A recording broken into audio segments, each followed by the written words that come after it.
avec Europe 1 matin, 7h19, c'est l'heure de l'édito éco, Dimitri Pavlenko. Bonjour Olivier Babot. Bonjour Dimitri, bonjour Anissa, bonjour à tous. Olivier. Je sais pas, vous avez l'air transformé ce matin, Olivier. Écoutez Dimitri, j'ai eu mon chemin de Damas. J'ai beaucoup réfléchi, j'ai médité les programmes de gauche. J'arrive avec une conviction neuve.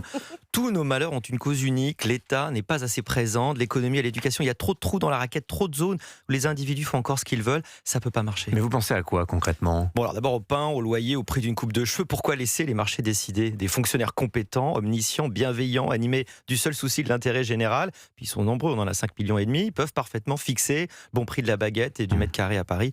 Le Venezuela l'a fait, Cuba aussi. Bon, les rayons sont vides là-bas, je vous rappelle. Et puis l'offre locative à Paris, on voit, elle s'est effondrée depuis l'encadrement des loyers. Parce que les gens ne jouent pas le jeu, ils sont méchants et égoïstes. Ce que ça montre, c'est qu'il faut plus de contraintes. Songez qu'on est peut-être à un règlement du bonheur. Et les retraites, certains à gauche veulent revenir à 60 ans. C'est une évidence. D'ailleurs, François Mitterrand l'avait fait en 82. Il était honnête. Il déclarait à la télévision: le danger n'est pas pour aujourd'hui, il est pour après l'an 2000. Ce seront mes successeurs qui auront à s'en occuper. Voilà au moins une vision d'homme d'État qui pense pour les futures générations. On signe le chèque au nom de ses enfants et puis le tour est joué. Et côté finances publiques Écoutez, 3 480 milliards d'euros de dette, c'est quand même la preuve d'un investissement massif dans l'avenir. Une entreprise privée sera en faillite depuis longtemps, mais l'État ne peut pas faire faillite. Il peut, à l'infini, puiser dans les poches des contribuables. Et puis si les riches partent avec leurs capitaux quand on les taxe davantage, il suffirait de les arrêter à l'aéroport. Vous voyez, pas de problème sans solution. Ça, c'est bien votre monde, j'aime beaucoup. Vous parliez d'éducation aussi. Alors, que l'on puisse encore choisir l'école de ses enfants, imaginer une pédagogie différente, c'est vraiment scandaleux. L'État doit tout organiser uniformément. Regardez, on critique PISA, 23e en maths, 26e en sciences, 28e en lecture sur 85 pays.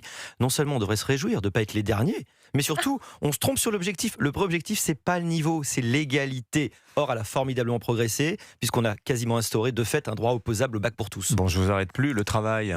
Alors, il faut que l'État fixe les salaires, attribue les postes, planifie les besoins. Il sait si bien faire, l'État. Sa gestion des ressources humaines est unanimement saluée pour son agilité, son efficacité.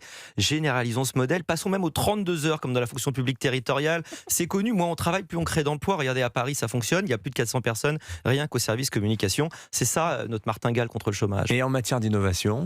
L'innovation privée est anarchique, court-termiste, guidée par le seul profit, alors que l'État, lui, pense long terme et hors de la boîte. Personne n'a oublié l'opérateur national de paye, lancé en 2007 pour moderniser la paye des fonctionnaires, abandonné 7 ans plus tard après 346 millions dépensés sans avoir émis un seul bulletin de salaire zéro. Le privé jamais n'aurait eu cette créativité. Bon, rappelez-moi quel jour on est, Olivier. C'est le 1er avril, non? Ah oui, d'accord, c'est ça. Rendez-nous le vrai Olivier Babot. Vous êtes sur France Inter, non, je plaisante, vous êtes sur Europe 1. Merci beaucoup. Signature Europe 1, Olivier Babot.